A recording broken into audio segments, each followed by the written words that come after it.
할렐루야. 네, 우리 옆에 계신 분들 바라보시면서 인사하겠습니다. 잘 오셨습니다. 네, 다시 한번 인사하실 때 이렇게 고백하겠습니다. 은혜 받읍시다. 네, 우리 추석 명절입니다. 이번 명절에도 여느 때와 다름없이 가족들끼리 모이셔서 좋은 말씀만 하시고 또 은혜로운 말씀만 많이 나누시기를 소망합니다. 네, 오늘 여러분들과 함께 우리를 향한 하나님의 뜻이라는 말씀의 제목을 가지고 말씀을 나눠보도록 하겠습니다. 우리가 나눌 이 본문은 성도들이 그리스도의 재림을 기다리면서 일상 가운데 실천해야 될 바른 자세에 대해서 말해주고 있습니다. 이 말씀에서는 우리를 향한 하나님의 뜻이라는 그 세 가지를 우리들에게 알려주고 있는 것이겠죠. 하나님은 이 땅을 살아가는 모든 하나님의 성도들이 항상 기쁘고 그리고 감사가 넘치는 삶을 살아가기를 원하십니다. 그뿐만 아니죠. 하나님은 그의 모든 백성들이 이 땅 가운데 거룩함으로 살아가기를 원하시고, 그리고 하나님의 영광 앞에서 거룩하고 흠이 없고 그리고 아름답게 우리를 보존해 주시는 분이 우리 하나님이시다라는 것입니다. 그리고 성도들을 날마다 하나님의 은혜 가운데 거하게 하심으로 우리를 기뻐하고 기도하고 그리고 감사하는 삶을 살아가게 하신다라는 것은 재림을 기다리는 성도들이 일상에서도 자연스럽게 하나님의 말씀에 순종하며 하나님의 뜻을 분별하며 살아가야 함을 우리가 이 말씀을 통해서 알아갈 수 있는 것이겠죠. 그러니까 이 말씀을 한마디로 요약을 해드리자면은 우리가 하나님 앞에 이 땅 가운데 살아가면서 날마다 우리의 모든 삶을 들여서 거룩한 예배를, 온전한 예배를 드리는 삶을 살아가야 한다는 것을 말해주고 있는 것이겠죠. 저와 여러분은 날마다 우리를 향한, 그리고 나 자신을 향한 하나님의 뜻이 무엇인지를 굉장히 궁금해합니다. 그래서 하나님 앞에 질문하죠. 하지만 많은 사람들은 그 하나님의 뜻을 묻고 질문할 때 참 안타까운 게 뭐냐면 그 하나님의 뜻의 초점이 마치 저 멀리 있는 것처럼만 알고 항상 미래에 있는 하나님의 뜻만을 구하고 질문하고 그렇게 기도하고 있는 사람들이 많이 있다는 거예요. 하나님이 원하시는 하나님의 뜻은 지금 우리가 서 있는, 그리고 앉아 있는 이곳에서 지금 이 순간에 하나님 앞에 기뻐하고 기도하고 감사하는 삶을 살아가는 것이 우리를 향한 하나님 아버지의 뜻이라는 것입니다. 그래서 오늘 우리는 이 말씀을 통하여서 지금 이 순간 하나님이 나를 통하여서, 그리고 우리 삼일교회 공동체를 통하여서 원하시는 하나님의 그 뜻이 무엇인지를 정확하게 알고, 그리고 우리를 이 땅 가운데 살게 해주신 그 하나님 아버지를 위하여서 우리가 어떠한 삶을 살아가야 할지를 이 시간에 말씀을 통하여서 그 은혜를 누리시고 또 기도하는 시간 되기를 소망합니다. 인간은 환경을 초월할 수 없는 존재라고 합니다. 그래서 인간을 제한적인 존재라고 부르죠. 우리나라만 생각을 해보셔도 우리나라는 봄, 여름, 가을, 겨울이 뚜렷하죠. 우리는 모든 사계절을 다 경험하고 살아갈 수 있습니다. 우리 일상 가운데 이것을 한번 찾아보게 되면은 계절에 한번 우리의 삶을 비유를 해볼게요. 어떤 사람은 봄처럼, 인생이 봄처럼 굉장히 따뜻하고 이 살랑살랑 있는 바람이 부는 것처럼 기분 좋은 일상을 살아가시는 분들도 있을 거고, 그리고 어떤 분은 뜨거운 여름처럼, 그리고 가을처럼, 그리고 어떤 이는 매일매일의 삶이 아주 차디찬 추운 겨울과 같은 일상을 살아가고 있는 사람들도 있을 것입니다. 하나님께서는 우리의 삶이 어떠한 상황과 환경 가운데 처해 있다라고 할지라도 우리들에게 어떻게 반응하기를 원하시냐, 그것은 바로 오늘 본문 5장 16절입니다. 제가 읽겠습니다. 항상 기뻐하라. 하나님이 일상을 살아가는 우리들에게 원하시는 하나님의 첫 번째 뜻은 바로 항상 기뻐하라는 거예요. 여러분, 이것이 막 어떤 곳에서든 막 하하하하 호호호호 이러면서 그냥 아무 의미 없이 웃으며 살아가라, 이런 의미가 아니라 바로 이것은 어떠한 상황 속에서도 우리의 정신을 잘 유지하라는 그런 말이 담겨져 있는 거죠. 이것을 우리의 신앙으로 한번 해석을 해보자면, 우리가 어떤 상황이든 하나님께 나의 상황을 질문하고 그리고 하나님을 바라볼 수 있는 신앙적인 그리고 마음적인 용기와 결단이 필요하다라는 것이겠죠. 이 사도 바울은 신약 성경에 많은 질문을 할애해서 이 기쁨이라는 주제를 자주 언급했습니다. 이 시간에 몇 가지 구절을 한번 찾아볼 텐데요. 첫 번째로는 로마서 14장 18절 말씀입니다. 제가 읽겠습니다. 이로써 그리스도를 섬기는 자는 하나님을 기쁘시게 하며 사람에게도 칭찬을 받느니라. 두 번째로는 갈라디아서 5장 22절 말씀입니다. 오직 성령의 열매는 사랑과 희락과 화평과 오래 참음과 자비와 양성과 충성과, 마지막으로 빌립보서 2장 17절인데요. 이것은 여러분과 함께 읽겠습니다. 시작. 만일 너희 믿음의 재물과 섬김 위에 내가 전제로 드릴지라도 나는 기뻐하고 너희 무리와 함께 기뻐하리니. 아멘. 하나님께서 신약 성경에 많은 지면을 할애해서 성도의 기쁨, 이 땅을 살아가는 모든 그리스도인들의 기쁨에 대해서 설명했던 이유는 바로 기쁨이라는 것이 하나님 나라의 중요한 속성이기 때문입니다. 사도 바울은 그래서 데살로니가 교회 성도들에게 지금 여러분들이 하나님 앞에 어떤 기쁨을 가졌으면 좋겠느냐에 대해서 여러분들과 함께 읽었던 이 본문을 빌려서 두 가지로 그것을 설명을 해주고 있는데요. 첫 번째로는 하나님의 백성으로서 구원받은 자라는 기쁨을 누리라는 것과, 그리고 두 번째로는 내가 이 땅에 살아가면서 하나님을 위해 그리고 주를 위해 사역할 수 있음에 그 기쁨을 누리라는 것을 말하고 있다는 겁니다. 정리하자면 이렇습니다. 항상 기뻐하라라는 것은 우리가 어떤 상황 가운데 처할지라도 하나님을 더 의지하라는 겁니다. 그리고 항상 기뻐하라는 것은 우리가 하나님으로부터 말미암아 구원받은 백성이라는 그 믿음의 확신을 가지고 이 땅 가운데 거하는 삶을 살아내라라는 것을 말하고 있는 것입니다. 한 개척교회를 하시는 목사님의 이야기입니다. 토요일 오후에요, 비가 옥수같이 쏟아지는 날에 차를 몰고 밖에 나가시다가 옆에서 한 차가 급하게 끼어드는 바람에 접촉 사고가 났다고 합니다. 비가 많이 오니까 옆에 있는 그 패스트푸드점에 차를 세워놓고 이 사고를 원만하게 이렇게 수습을 하셨다고 해요. 이제 목사님은 사고가 잘 수습이 되었겠구나라고 생각을 하고 돌아오셔서 다음 날이 주일이지 않습니까? 주일 아침에 모르는 번호로 전화가 왔는데 보험회사에서 전화가 왔습니다. 그랬더니 상대방 보험회사에서 그분들이 어제 있었던 사고에 대해서 목사님의 과실 100%를 인정하지 않으면은 보험 사기로 신고하겠다, 그렇게 이야기를 하고요. 그리고 그 가족들은 지금 너무 많이 아파서 전부 다 병원에 입원을 하러 가겠다라고 이런 전달을 해오는 겁니다. 개척교회 하는 것도 힘든데 이런 전화를, 그것도 예배 직전에 전화를 받으니까 목사님 마음이 막 무너지는 거예요. 하필 그날 그 목사님의 설교의 본문이 오늘 여러분들과 함께 나누는 항상 기뻐하라, 쉬지 말고 기도하라, 범사에 감사하라, 바로 이 본문이었다고 합니다. 목사님 마음이 많이 힘들었겠죠. 그런데 그때 처음으로 들어오셨던 형제 성도님이 한 분 계셨는데, 그 형제가 한 달 전쯤에 이 어머니를 먼저 하늘나라로 떠나보내고 한 달 정도 그 슬픔에서 헤어나오지 못해서 굉장히 힘든 시간을 보냈던 청년이었다고 합니다. 그래서 그 청년을 위해서 자주 신방하면서 기도하면서 격려를 많이 해주셨다고 하는데, 그랬던 청년이 예배당을 제일 먼저 들어오면서 목사님 손을 꼭 붙잡고 뭐라고 얘기했냐면, 목사님 기도해 주셔서 정말 감사합니다. 목사님의 기도 덕분에 저에게 근심 걱정이 다 사라지고 기쁨만 가득합니다, 이렇게 고백했다고 해요. 본문이 다 축약되어 있는 거죠. 그 이야기 들은 목사님이 잠깐이지만 오늘 본문을 딱 묵상을 하면서 이런 결론을 지었다고 합니다. 그래, 그럴 수도 있겠다. 토요일 오후에 가족들과 시간을 보내기 위해서 이렇게 나오다가 사고가 났으니 화가 났을 수도 있겠다. 그리고 사고가 나는 상황에 급 브레이크를 밟았으니 그 안에서 이렇게 흔들리다가 아이들이 다쳤을 수도 있겠다. 그래, 그랬을 수도 있겠다라고 하며 그 상황을 넘어갔다라고 합니다. 이렇게 이야기하고 있는 저조차도 이 상황은 도저히 이해할 수가 없어요.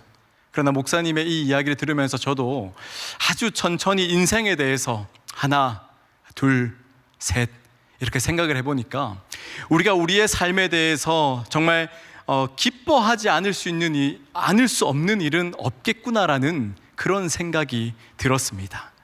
그럼에도 불구하고 우리가 일생을 살아가면서 우리가 쉽게 기뻐하지 않는 이유가 무엇입니까?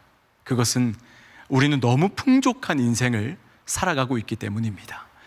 원하는 것을 마음만 먹으면 너무나 쉽게 얻을 수 있는 인생을 살아가기도 하고, 그리고 너무나 쉽게 할 수 있는 우리의 세상의 방식이기 때문에 우리가 작은 것에 감사하지 못하고 작은 것에 은혜를 누리지 못하는 것이 어쩌면 이 땅을 살아가는 우리들의 모습이 아닐까 생각을 해보게 되었습니다. 예배는 어떻습니까? 사랑하는 우리 삼일의 가족들, 정말 여러분들도 이 한 번의 예배, 그리고 드려지는 주일의 예배를 위하여서 매일매일 기대하는 마음으로 기도하고 본문 묵상하고, 그리고 간절한 마음으로 하나님 앞에 매달리며 그렇게 예배해 오는 성도들이 죄송하지만 과연 몇 분이나 되시겠습니까? 왜 우리들에게 이러한 모습이, 왜 우리들에게 이러한 예배를 향한 이런 간절함이 점점 사라지고 있는 것일까요? 그것 또한 마찬가지입니다. 예배도 우리가 너무 쉽게 드릴 수 있기 때문이죠. 우리 오늘도 마찬가지잖아요. 집을 나서서 차를 타고 걸어서 교회 문을 열고 들어오면 그냥 예배 드릴 수 있잖아요. 찬양을 하고 이렇게 앉아서 편안하게 설교를 드릴 수 있으니, 큰 노력 없이도, 큰 이런 결단 없이도 예배를 드릴 수 있으니 우리에게 이 한 번의 예배가 그렇게까지 귀하고 소중하게 다가오지 못하는 건 아닌가라는 생각을 해보게 되었습니다. 제가 아는 한 군모 목사님이 계십니다. 강원도 양구 쪽에 GOP 부대를 이렇게 순찰하시면서 사역하시는 분이 계십니다. 작년 겨울에 3주나 하필 주일에 폭설이 내려가지고요, GOP 부대에 올라가시지 못했다고 합니다. 차가 갈 수가 없으니까요. 그래서 딱 한 달이 되는 그때에 부대에 올라가서 6명의 장병들을 모아놓고 예배를 드리는데, 저쪽 끝에 한 청년이 앉아서 막 꺼이꺼이 거리면서 눈물을 흘렸다고 해요. 근데 그때 그 찬양이 함께 불렀던 찬양이 여러분 잘 아시는 부르신 곳에서라는 찬양이었다고 합니다. 그 찬양을 부르면서 그 형제가 눈물을 꺼이꺼이 거리면서 흘리니까 예배가 다 끝나고 목사님이 청년에게 물어봤다고 합니다. 여보시게 청년, 힘든 일이 있나요? 어려운 일이 있나요? 같이 기도합시다 라고 했더니 그 청년의 첫 번째 대답이, 목사님, 예배가 너무 드리고 싶었습니다. 이 절박한 상황에 처해보니, 예배를 드릴 수 없는 환경에 처해보니 예배가 얼마나 귀한 것인지 알게 되었습니다. 예배가 너무 드리고 싶었습니다. 물론 여러분, 우리가 꼭 절박한 상황에 처해야만 예배할 수 있는 건 아니에요. 어쩌면 일상을 살아가시는 여러분 모두가 여러분의 일상 자체가 절박하고 힘든 상황 가운데 놓여 있을 수 있기 때문에 꼭 그러한 상황에 놓여야만 예배를 할 수 있다는 것은 아닙니다.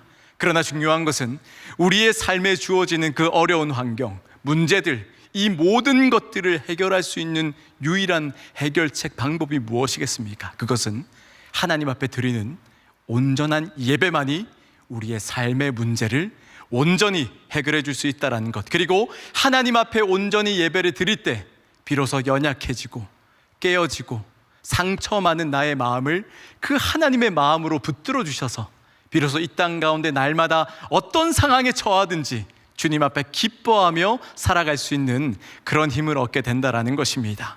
그리고 하나님은 성도가 이 땅을 살아감에 있어서 항상 기뻐하며 살아가도록 평생에 우리에게 숙제 하나를 내주세요.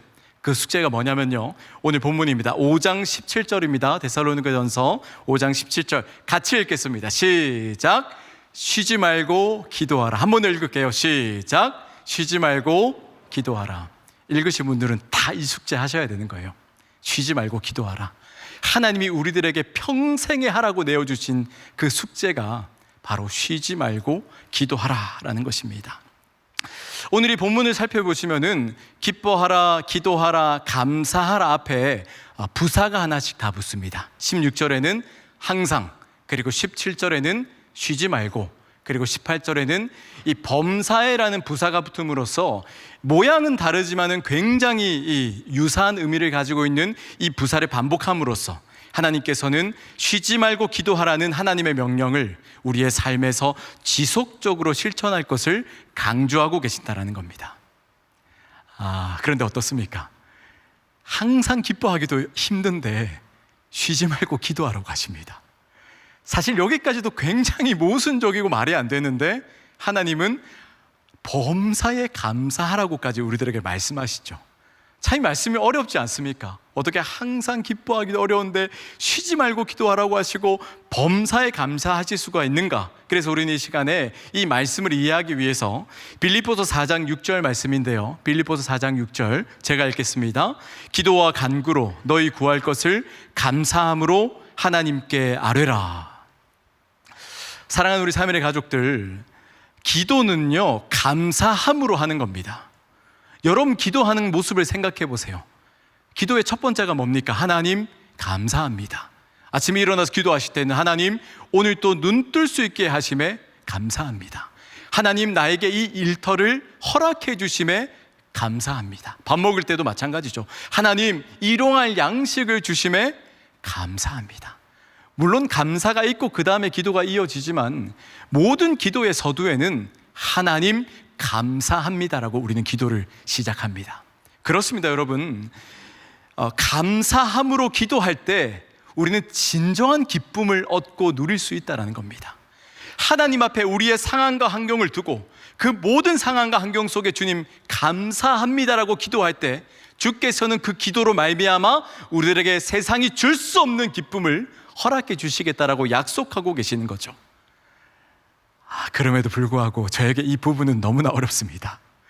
어떻게 쉬지 말고 기도하라고 하시는지, 그죠? 밥도 먹어야 되고 애기들이랑 놀아주기도 해야 되고 목사님들은 신방도 해야 되고 할 일이 얼마나 많습니까? 운동도 해야 되고. 그런데 어떻게 쉬지 말고 기도하라고 하시는지 저는 이 부분이 너무나 어려워서 기도가 잘 되지 않을 때도 있습니다. 그런데 아마도 이 자리에 계신 여러분들 중에서도 저와 비슷한 생각을 하신 분들이 계실 텐데요, 아마 그런 분들은 이 쉬지 말고라는 단어를 문자적으로만 해석했기 때문에 그것이 어렵게 여겨지시는 겁니다. 이 본문에서 나오고 있는 쉬지 말고 기도하라라는 단어에 사용되는 이 단어 용어는 이 시간에 에베소서 6장 18절 말씀을 같이 한번 읽어봤으면 좋겠는데요, 에베소서 6장 18절입니다. 자, 시작. 모든 기도와 간구를 하되 항상 성령 안에서 기도하고 이를 위하여 깨어 구하기를 항상 힘쓰며 여러 성도를 위하여 구하라. 본문에서 뭐라고 나와 있습니까? 깨어 구하기를. 지금 에베소서에 나오는 이 깨어 구하기를 이라는 구절과 쉬지 말고 기도하라라는 구절은 동일한 표현으로 쓰입니다. 동일한 표현이에요. 그러니까 그리스도의 재림을 확신을 가지고 기다리는 모든 성도들은 쉬지 말고 기도하라는 것은 깨어있는 삶을 살아야 한다라는 그런 의미로 우리는 받아들여야 한다라는 거죠. 깨어있음이 뭡니까? 이것은 우리의 정신이 맑은 상태, 그리고 육체의 강인함, 물론 이것을 말할 수도 있겠지만은 오늘 본문에서 말하고 있는 쉬지 말고 기도하라의 깨어있음은 우리가 얼마나 영적인 분별력을 가지고 이 땅을 살아가고 있는가라는 것을 나 스스로를 돌이켜보며 확인하며 체크해야 된다는 것입니다.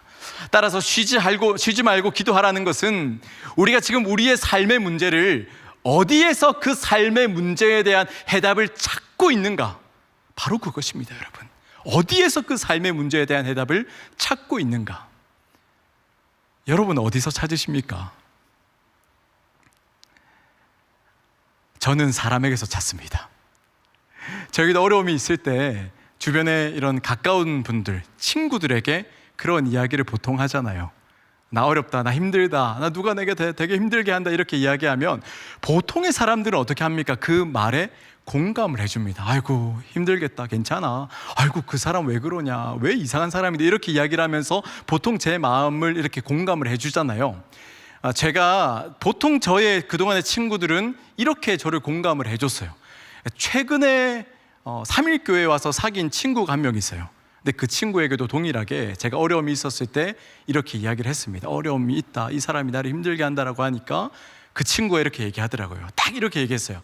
그건 니한테 문제가 있어서다. 딱 이 말투로 얘기를 했어요. 그래서 제가 그때 깨달았습니다. 야, 이거 진짜 사람에게 얘기해봤자 아무짝에 쓸모없다, 해결받지 못하는구나. 그때 깨달았어요. 사실 그렇잖아요. 우리가 사람에게 공감을 받을 수 있을지라도 그것이 사람으로 말미암아 해결받을 수는 없다는 것을 여러분들도 잘 알고 계실 겁니다. 자, 그러면 그 다음 스텝이 어디로 갑니까? 유튜브 검색하죠. 나에게 문제가 있을 때 해결받는 방법. 제가 진짜 검색을 해봤습니다. 그랬더니 나와요. 10가지 방법, 4가지 방법. 또 호기심에 그것을 눌려봤네요. 그랬더니 막 어떤 유명한 이런 강사나 말을 잘하시는 분들이 몇 가지 썰을 푸시는데 또 그 공감이 되네요. 그런데 그것이 안타깝게도 우리의 문제를 이렇게 완벽하게 해결해 주지는 못했다라는 것입니다. 물론 우리는 연약한 인간인지라 사람을 찾아가도 되고 유튜브를 찾아가도 된다라는 것이 잘못됐다라고 말하는 것은 아닙니다. 그러나 여러분, 중요한 것은 쉬지 말고 기도하라는 것은 지금 우리의 삶의 문제의 대답을 유튜브나 사람, 어떤 SNS에 우리를 그것을 맡겨놓으라는 것이 아니라 하나님께 그것을 찾으라라는 겁니다. 하나님께. 영적인 분별력이 있는 사람은 삶의 어려움에 대해서 말씀을 통해 분별력을 갖도록 쉬지 말고 기도해야 된다는 겁니다. 그래서 나를 힘들게 하는 그 삶의 문제가 나를 집어삼키지 않도록 우리는 날마다 깨어서 영적인 분별력을 가지고 기도하는 그런 자세가 우리에게 필요하다는 거죠. 왜냐하면 우리의 삶의 모든 영역은 하나님께서 만들어 놓으시고 하나님께서 계획해 놓으신 것이기 때문에 우리는 질문할 수 있어야 돼요. 뭐라고요? 하나님, 지금 나의 상황과 환경을 통하여서 당신이 말씀하시고자 하는 것은 무엇입니까? 주님, 내가 지금 너무나 힘들고 연약해지고 있는데 이 상황을 통하여서 아버지 하나님이 나에게 말씀하시고자 하는 것은 무엇입니까? 순종하겠습니다. 듣겠습니다. 나와 함께하여 주시옵소서. 우리에게 이러한 결단이 있어야 한다는 것입니다. 우리가 함께 나누고 있는 이 17절 본문의 상황은 데살로니가 교회 많은 성도들이 예수님을 믿기 이전에 우상 숭배를 하다가 이제는 그것을 돌이켜서 하나님 앞에 나아온 상황입니다.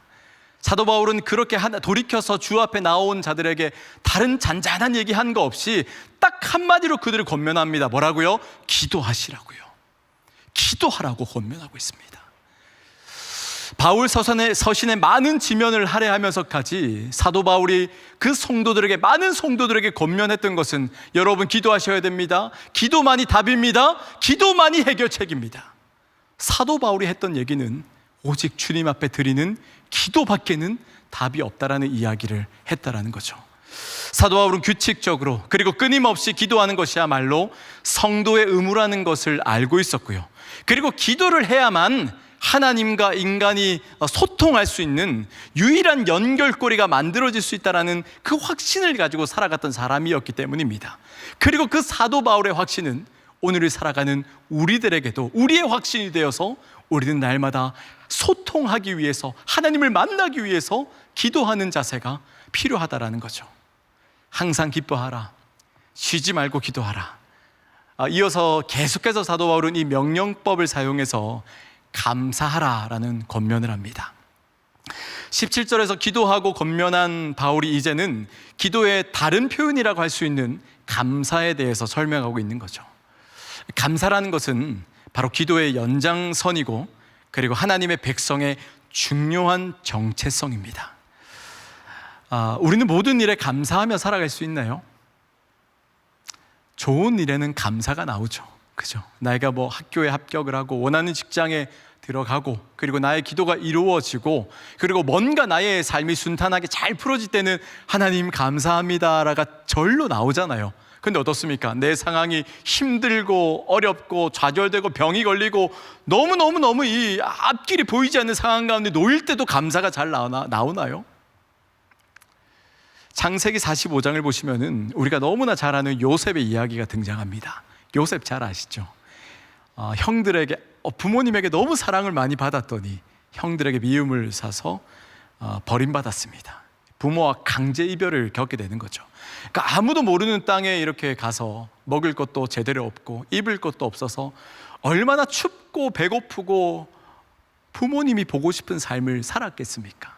여기서 끝이 아니었죠. 이 보디발의 아내를 강간하려 했다라는 오해를 사서 죽을 위기까지 몇 번을 처했다라는 것입니다. 그럼에도 불구하고 결국 요셉은 애굽의 총리가 되었죠. 그때 어땠습니까? 저 같았으면은 그동안 나를 힘들게 했던 사람들이 다 모아서 벌을 줬을 텐데 요셉은 오히려 그들을 다 만나서 관용을 베풀고 은혜를 베풀고 하나님의 사랑을 전하는 그런 일을 실천했다라는 겁니다. 그럼에도 불구하고 요셉은 원망이나 한탄하기보다는 지금 닥친 나의 환경과 상황을 하나님께서 어떻게 이끌고 가실지에 대한 기대와 확신이 있었기 때문에 주님만 의지합니다. 주께서 나를 온전히 이끌어가 주시고 나와 함께하여 주시옵소서라는 그 믿음의 기도를 드리며 살아갈 수 있었다는 겁니다. 사랑하는 여러분, 혹시 여러분들이 지금 처한 상황이 버림받거나 강제 이별당하거나 하루하루가 목숨을 내어놓을 만큼 너무나 처절하고 힘든 상황 가운데 놓여 계신 분이 계십니까? 모든 일에 감사한다라는 것은 모든 상황 가운데서도 하나님을 기쁘시게 할 수 있다는 것과, 모든 일에 감사한다라는 것은 그렇게 살아가는 성도를 하나님께서 거룩하게 만들어 주신다라는 그 사실을 우리가 기억해야만 한다는 것이죠. 그래서 로마서 5장 28절에 사도 바울은 이렇게 이야기합니다. 로마서 8장 28절입니다. 제가 읽겠습니다. 우리가 알거니와 하나님을 사랑하는 자, 곧 그의 뜻대로 부르심을 입은 자들에게는 모든 것이 합력하여 선을 이루느니라. 아멘. 그렇다면 우리는 어떻게 감사를 드려야 될까요? 어떻게 감사를 드려야 될까요? 독일의 목사님 본헤퍼 목사님은 이렇게 이야기를 합니다. 제가 읽어드릴게요. 하나님의 말씀은 나의 시간을 요구합니다. 그리스도인으로 산다는 것은 순간이 아니라 지속적으로 시간을 들여야 하는 일입니다. 하나님 자신이 시간 속으로 들어오셔서 나의 시간을 그분께 내어드리길 원하십니다.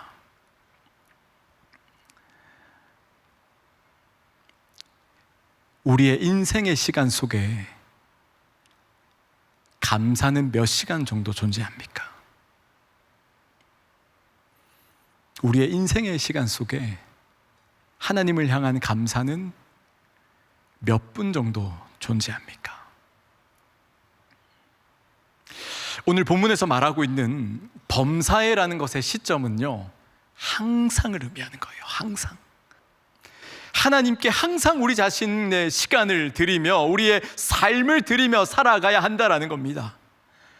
나의 감정이 아니라고, 나의 건강이 아니라고 하나님 지금은 아니에요, 먼저 나부터 챙기고 갈게요가 아니라, 범사에 감사라는 것은 우리의 상황과 환경이 중요한 것이 아니라 항상 하나님 앞에 감사하며 항상 감사로 영광 돌리며 찬양하며 살아가는 인생을 하나님께서 원하신다라는 겁니다. 그래서 오늘 이 본문은 이렇게 결론 짓습니다.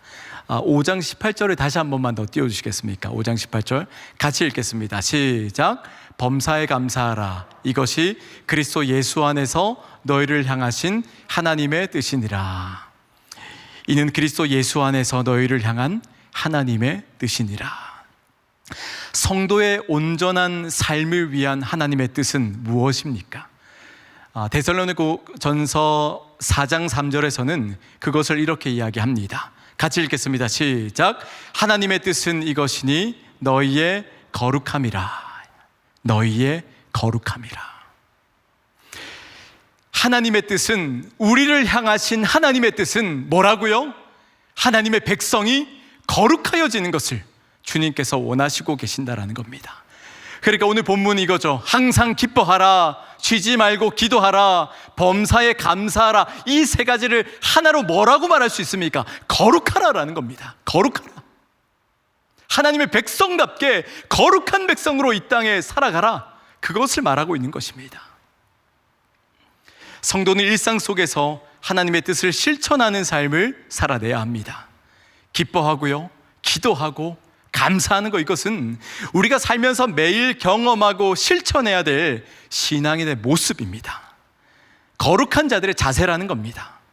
하나님 앞에 거룩한 자들로 구별되어 살아가기를 원하세요, 여러분? 그렇다면 결단하셔야 돼요. 우리는 교회라는 울타리를 벗어나서도 나는 그리스도인이라는 것을 잊지 마셔야 된다는 겁니다. 교회라는 울타리를 벗어나서도 나는 예수님을 따르는 거룩한 백성이라는 사실을 잊지 마셔야 된다는 것입니다. 교회에서는 세상 선한 척, 인자한 척, 세상 예수님을 잘 따르는 제자인 척 하면서 세상에 나아가서는 이 세상의 풍조를 따라가고 이 지나친 경쟁 사회 속에서 남들을 짓밟고 이겨내려고 우뚝 서려가는 우리들의 본성이 나오지 않도록 우리가 교회라는 울타리를 벗어나서도 그리스도인임을 잊지 않고 하나님의 영광을 위해 살아가시는 우리들의 모습이 되어야 된다는 겁니다. 우리가 이러한 모습을 다시금 회복해야 된다는 거죠.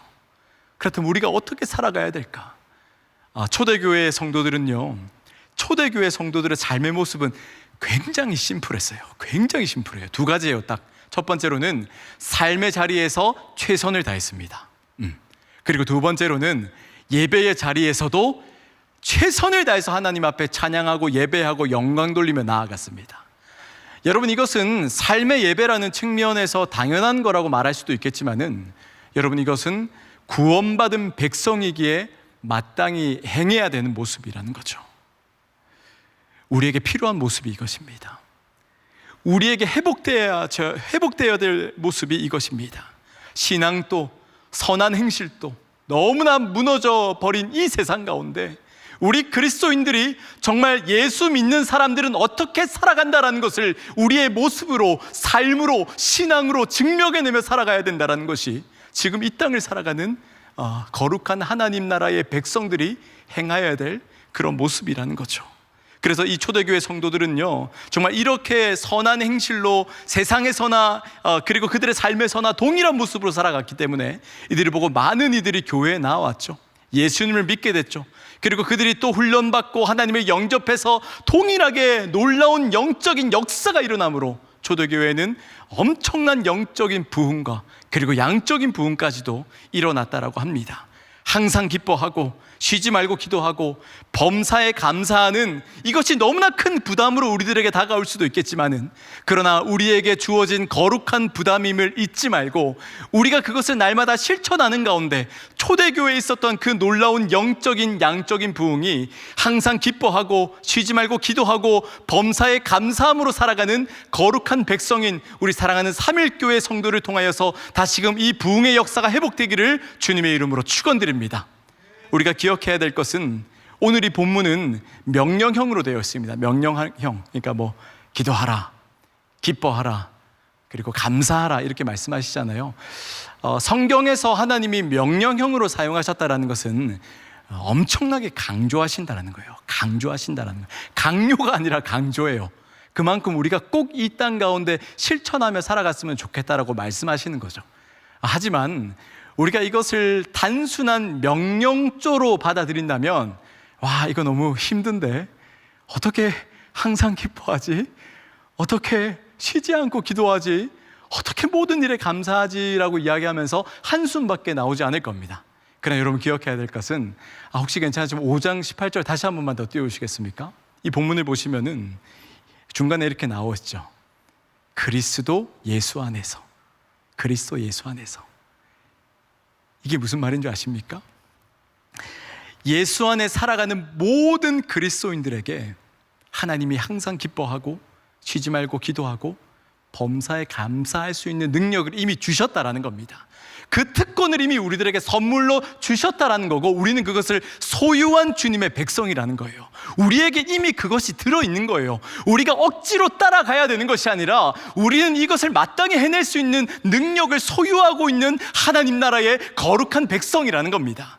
사랑하는 삼일의 모든 가족들, 주님께서 주시는 이 거룩함의 능력을 가지고 정말 거룩한 백성답게 이 세상에 나아가서 정말 무너져버린 성벽을 다시금 세우고, 그리고 기울어진 이 영적인 전투를 승리로 이끌고, 그리하여서 온전한 예배를 주님 앞에 드림으로써 날마다 이 땅 가운데 감사하며 기뻐하며 기도하는 그 거룩한 백성다운 삶을 살아가시는 여러분의 귀한 삶이 되시기를 주님의 이름으로 축원드리겠습니다.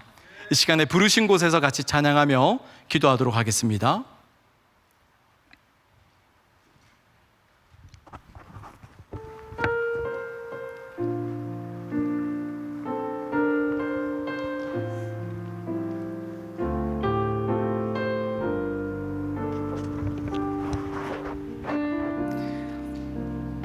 따스한 성령님, 따스한 성령님,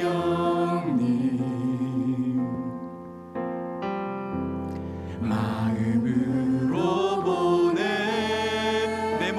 감싸며 내 몸을 감싸며 주어지는 평안함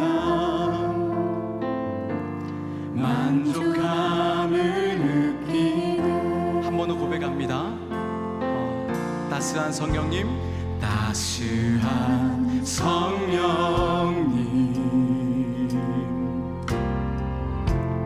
마음으로 보내 내 몸을 감싸며 주어지는 평안함 만족함을 느끼네 만족함 고백합니다. 부르신 곳에서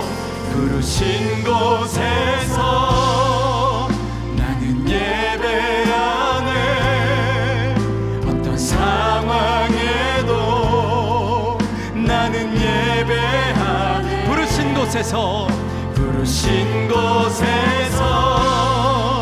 나는 예배하네 어떤 상황에도 나는 예배하네 우리 한 번 더 이 찬양을 고백하며 나아가겠습니다. 사랑과 진리에 한 줄기 빛 보내 한 줄기 빛 보내 내 몸을 감싸며 주어지는 평 주님의 그 사랑을 느끼네 우리 함께 고백합니다. 부르신 곳에서 예배합니다. 나는 예배 어떤 상황에도 예배하겠습니다. 나는 예배하네 부르신 곳에서 나는 예배 주님 어떤 상황에도 예배하겠습니다. 우리 전심을 다하여 다시 한번 더 고백합니다. 부르신 곳에서 나는 예배 어떤 상황이어도 주님만을 예배하겠습니다. 나는 예배하네 부르신 곳에서 주님만을 예배합니다. 어떤 상황에도 나는 우리 믿음으로 고백합니다. 내가 걸어갈 때 길이 되고 내가 걸어갈 때 길이 되고 살아갈 때 삶이 되는 그곳에서 예배하네 내가 걸어갈 때 길이 되고 내가 걸어갈 때 길이 되고 살아갈 때 삶이 되는 그곳에서 부르신 곳에서 나는 예배하네 어떤 상황에도 주님 한 분만을 예배하겠습니다. 부르신 곳에서 주님만을 예배합니다. 어떤 상황이 올지라도 우리 시간 전심을 다하여 주 앞에 고백하며 나아갑니다. 부르신 곳에서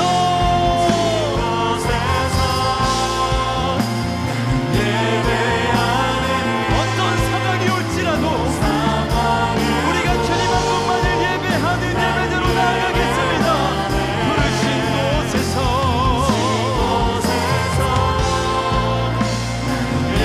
예배하네 상황에도 나는 예배하네 우리 시간에 함께 기도하길 원합니다. 오늘 주신 말씀을 붙잡고 기도하겠습니다. 하나님, 우리를 향한 하나님의 그 놀라우신 세 가지 뜻이 우리의 삶 속에서 실현되게 해달라고 기도합시다. 항상 기뻐하라, 쉬지 말고 기도하라, 범사에 감사하라는 것이 우리가 이것을 의미적으로 봤을 때 너무나 부담스럽고 어려울 수 있지만은 그러나 이것이 하나님의 우리를 향한 뜻임을 알고 하나님을 향한 그 거룩한 부담감을 가지고 이 땅 가운데 실천하며 실현하며 살아가는 우리가 되게 하여 주시옵소서. 이 시간에 주여 한번 부르짖고 우리 합심하여 기도하며 나아갑니다. 주여